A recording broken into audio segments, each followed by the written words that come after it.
Sì, è riaperta alle auto, per cui dalle 12:30 di oggi le auto possono passare su Piazza Duomo.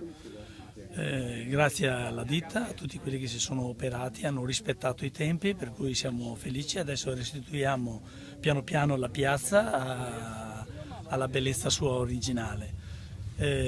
Abbiamo evitato altri incidenti, per cui questo lavoro si doveva fare, lo abbiamo fatto nei tempi prestabiliti. Siete arrivati in tempo per gli acquisti di Natale, che era il grosso timore dei commercianti. Sì, era un grosso timore. Beh, cioè, anche noi avevamo questo stesso timore, perché poi non dipende solo dalla volontà umana, ma se avesse fatto 15 giorni di pioggia sarebbe stato. Però abbiamo voluto rischiare, poi alle volte siamo anche fortunati, per cui come questa volta ci è andata bene e va bene sicuramente a tutti coloro che vogliono andare in Piazza Duomo a fare acquisti.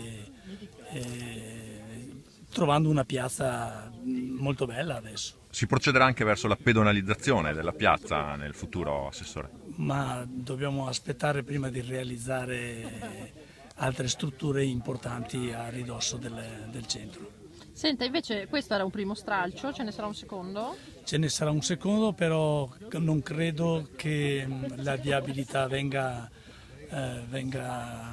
Interessata, compromessa. preclusa, per cui adesso dobbiamo un attimo studiare. Dopo le feste vediamo se il cantiere potrà ripartire. Se ripartirà, ripartirà comunque dando spazio alle auto che passino.